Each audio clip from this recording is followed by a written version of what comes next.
శాస్త్రి వామ్ 5 రూపాయల pack release అయింది కదా. శాస్త్రి బామ్ 5 రూపాయల్లో అద్భుతం.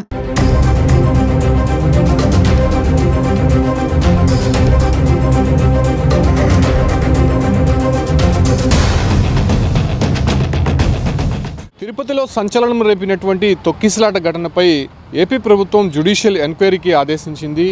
జస్టిస్ సత్యనారాయణ మూర్తి ఆధ్వర్యంలో ఈ ఒక్క విచారణ 6 నెలల పాటు జరగబోతోంది. అయితే 6 నెలల్లోపు ఈ విచారణ పూర్తి చేయాలని చెప్పి కూడా అటు సిఎస్ విజయానంద్ నిన్న జీవో జారీ చేశారు. అయితే తొక్కిసలాట జరిగినటువంటి కారణాలు కావచ్చు, లేదంటే దానికి సంబంధించినటువంటి బాధ్యులు ఎవరైతే ఉన్నారో వాళ్ళకి సంబంధించినటువంటి పూర్తి నివేదికను ప్రభుత్వం ముందు ఉంచనుంది ఈ కమిటీ అని చెప్పొచ్చు. అయితే high court retired judge justice M Satyanarayana Murthy ఆధ్వర్యంలో ఈ ఒక విచారణ అయితే ప్రారంభం కాబోతోంది. అయితే తొక్కిసలాటకు సంబంధించినటువంటి ప్రాంతంలోనే నేనున్నాను. అయితే పద్మావతి పార్క్ ఇది బైరాగపట్టేలో ఉంటుంది. ఇదే ప్రాంతంలోనే ఈ నెల 8వ తారీఖున వైకుంఠ ద్వార దర్శన టోకన్ల జారీ కేంద్రం వద్ద జరిగినటువంటి తొక్కిసలాట ఘటన.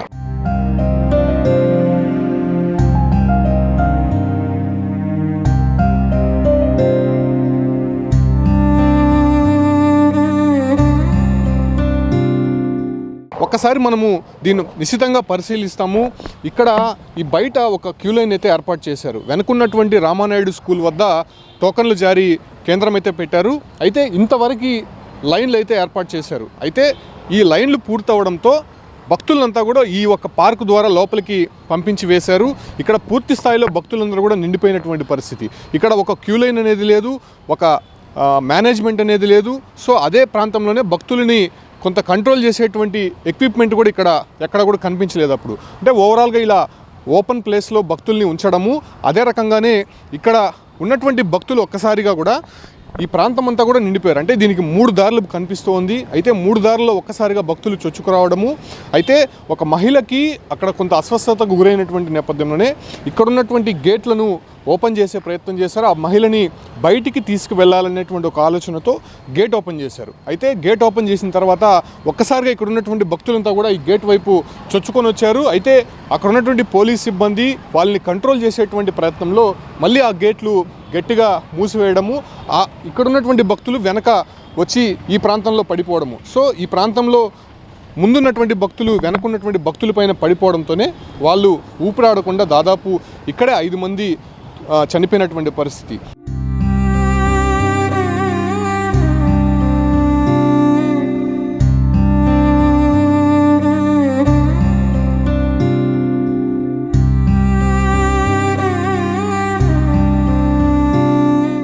వాళ్ళని తీసుకొని వెళ్ళి రోడ్డుపైన పెట్టి సిపిఆర్ చేశారు, వాళ్ళని కాపాడే ప్రయత్నం చేశారు.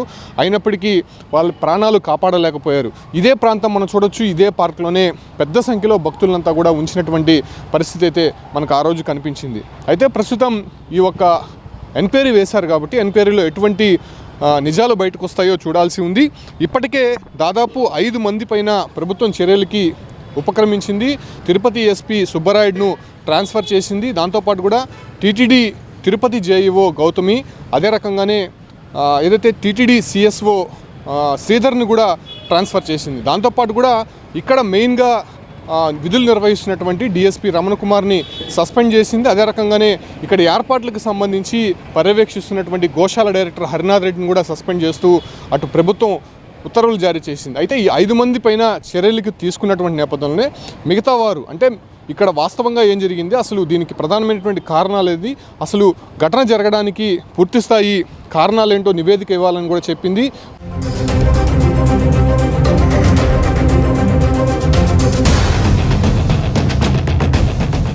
పార్క్ ఒకసారి మనం చూడొచ్చు, కంప్లీట్గా ఓపెన్ ప్లేస్ ఉంది. ఈ ఓపెన్ ప్లేస్ నుంచే ఈ భక్తులంతా కూడా ఒక్కసారిగా చొచ్చుకురావడంతో జరిగినటువంటి ఘటనగా మనం చెప్పచ్చు. అయితే ఇందులో 6 మరణించినటువంటి విషయం తెలిసిందే.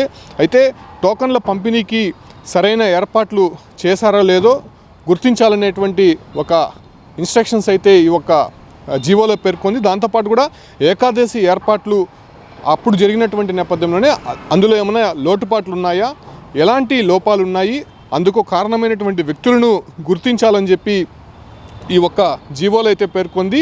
6 మరణించిన దానికి దారితీసినటువంటి పరిస్థితులు ఏమిటో కమిషన్కు వివరించాలనేటువంటి ఒక లైన్ అయితే అక్కడ పెట్టారు. దాంతోపాటు కూడా సివిల్ కోర్టుకు ఉన్నటువంటి అధికారులన్నీ కూడా కమిషన్కి ఉండే విధంగా కూడా ఈ ఒక్క జీవోలో పేర్కొంది. అంటే సివిల్ కోర్టులో ఏదైతే ఆదేశాలు ఇస్తారో అవన్నీ కూడా వీళ్ళు సొంతంగా నిర్ణయం తీసుకోవచ్చు. దాంతోపాటు కూడా అధికారులకు ఎవరికైనా సమన్లు ఇవ్వాలంటే వీళ్ళు సొంతంగానే సమన్లు ఇచ్చి వాళ్ళని ఎంక్వైరీ చేసేటువంటి వెసులుబాటు కూడా ఈ ఒక కమిషన్కి కల్పించారు. అయితే ప్రస్తుతం జస్టిస్ సత్యనారాయణ మూర్తి ఆధ్వర్యంలో జరిగేటువంటి ఈ ఒక్క ఎంక్వైరీలో ఎటువంటి నిజాలు బయటపడబోతున్నాయి, అసలు 6 మంది చనిపోయినటువంటి ఘటన నేపథ్యంలోనే టీటీడీలో ఒక పెద్ద బ్లాక్ మార్క్గా మిగిలింది. ఎందుకంటే దాదాపు 9 కేంద్రాలు ఏర్పాటు చేశారు. దాంతోపాటు కూడా 91 కౌంటర్లలో ఈ ఒక వైకుంఠ ద్వార దర్శన టోకన్లు అనేది జారీ చేయడానికి టీటీడీ ప్రత్యేక ఏర్పాట్లు చేసింది. అంతకుముందు టీటీడీ ఈవో కావచ్చు, లేదంటే అడిషనల్ ఈవో, చైర్మన్, దాంతోపాటు కూడా టీటీడీ అధికారులందరూ కూడా అనేక సందర్భాల్లో రివ్యూ మీటింగ్లు చేశారు. దాంతోపాటు కూడా సమావేశాలు నిర్వహించారు. ఇక్కడ ఉన్నటువంటి పరిస్థితులను నిశితంగా గమనిస్తూనే ఉన్నారు.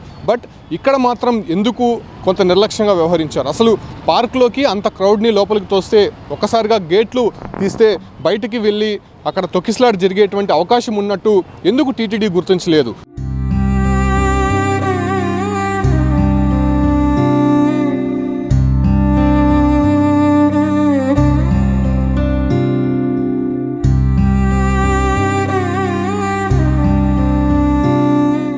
అంటే దేశంలోనే టీటీడీ అనేది క్రౌడ్ మేనేజ్మెంట్లో మొదటి స్థానంలో ఉంటుంది. అటు ఏ ప్రధాన ఆలయమైనా కూడా టీటీడీ క్రౌడ్ మేనేజ్మెంట్ని ఫాలో అయ్యేటువంటి అవకాశం మనం అనేక సందర్భాల్లో చూసాం. బట్ తిరుపతిలోనే ఇక్కడ జరిగేటువంటి టోకన్ల జారీ కేంద్రం వద్దే టీటీడీ ఎందుకు నిర్లక్ష్యంగా ఉంది అనేటువంటి అంశాలు ప్రస్తుతం చర్చనీయాంశంగా మారుతోంది. ఇది మరో రకమైనటువంటి చర్చకు కూడా దారితీస్తుంది. ఎవరైనా ఉద్దేశపూర్వకంగా దీన్ని చేశారా, అధికారులు నిర్లక్ష్యంగా ఇక్కడ కావాలనే ఉన్నారా అనే ప్రశ్నలు కూడా అటు ఇప్పటికే ప్రభుత్వానికి కొంతమంది నివేదించినటువంటి నేపథ్యంలోనే ఖచ్చితంగా దానిపై కూడా ఎంక్వైరీ జరుగుతోంది. మనం చూసాము, ఘటన జరిగినటువంటి మరుసటి రోజు సీఎం చంద్రబాబుతో పాటు డిప్యూటీ సీఎం పవన్ కళ్యాణ్, అదే రకంగానే మరికొంతమంది మంత్రులు అందరూ కూడా ఇదే స్పాట్కి వచ్చి పరిశీలించారు. ఇక్కడ ఉన్నటువంటి అధికారుల్ని ఎలాంటి ఏర్పాట్లు చేశారో వాళ్ళని అడిగి తెలుసుకున్నారు. వాళ్ళకు కూడా కొంత వార్నింగ్ అనేది ఇచ్చారు. ఎందుకు మీరు గత ప్రభుత్వంలో తీసుకున్నటువంటి చర్యలని కొనసాగించారు, ఎందుకు మీరు కొత్త పద్ధతిని టెక్నాలజీని ఉపయోగించలేదు అనే విషయాలను కూడా చంద్రబాబు వాళ్ళకి చెప్పినటువంటి నేపథ్యంలో వాళ్ళ దగ్గర నుంచి చూసినటువంటి ఫీడ్బ్యాక్ కూడా సీఎం తీసుకున్నాడు. సో ఇవన్నీ కూడా పరిశీలించిన తర్వాత అదే రకంగానే హాస్పిటల్లో చికిత్స పొందుతున్నటువంటి ఎవరైతే క్షతగాత్రులు ఉన్నారో వాళ్ళని కూడా మాట్లాడి వాళ్ళు చెప్పినటువంటి విషయాలను కూడా తెలుసుకున్న తర్వాత 5 మంది పైన చర్యలు తీసుకున్నటువంటి నేపథ్యంలోనే ప్రస్తుతం ఈ ఒక కమిషన్కి 6 నెలలు గడువు ఇచ్చారు. 6 నెలల లోపల ఇవన్నీ కూడా పూర్తి చేసి కంప్లీట్ నివేదికను ప్రభుత్వం ముందు ఉంచాలని చెప్పి కూడా జస్టిస్ ఏదైతే ఆయనకి ఇచ్చినటువంటి ఆదేశాల మేరకు మరికొంతమంది కూడా ఆయన ముందు పనిచేసేటువంటి అవకాశం అయితే కనిపిస్తోంది. సో ఈ ఎంక్వైరీ అనేది దాదాపు 2-3 రోజుల్లోనే ప్రారంభమయ్యేటువంటి అవకాశం కనిపిస్తోంది. అయితే పద్మావతి పార్క్ వద్దే 5 మంది చనిపోయారు. విష్ణు నివాసం వద్ద ఒక మహిళ చనిపోయినట్టయితే గుర్తించారు. కాబట్టి సో ఓవరాల్గా జరిగినటువంటి ఈ ఘటన నేపథ్యంలోనే కమిషన్ ఎటువంటి రిపోర్ట్ ఇవ్వబోతుంది, అసలు ఈ ఘటనకి ప్రధానమైనటువంటి కారణాలు ఏంటి, ఇదేదైనా ఉద్దేశపూర్వకంగా జరిగిందా లేదంటే యాక్సిడెంట్గా జరిగిందా అనే విషయాలపైన కూడా జస్టిస్ ఈ ఒక్క కమిషన్ ఏవైతే ఉందో ఆ కమిషన్ తుది నివేదిక ఇచ్చేంత వరకు కూడా కొంత సందిగ్ధతలో నెలకొంది. కాకపోతే కొంతమంది 6 నెలల వరకు ఎందుకు ఈ కమిషన్ని ఉంచారు, అంత సమయం ఎందుకు తీసుకున్నారనే విమర్శలు కూడా వినిపిస్తున్నటువంటి నేపథ్యంలోనే అతి త్వరగా ఈ ఒక్క ఎంక్వైరీని పూర్తి చేయాలని చెప్పి కూడా అటు ప్రభుత్వం నుంచి వస్తున్నటువంటి ఒత్తిళ్ల మేరకు ఈ ఒక కమిషన్ ఎటువంటి నివేదిక ఇవ్వబోతుందో మాత్రం కొంత సందిగ్ధతలో నెలకొందని మాత్రం చెప్పొచ్చు.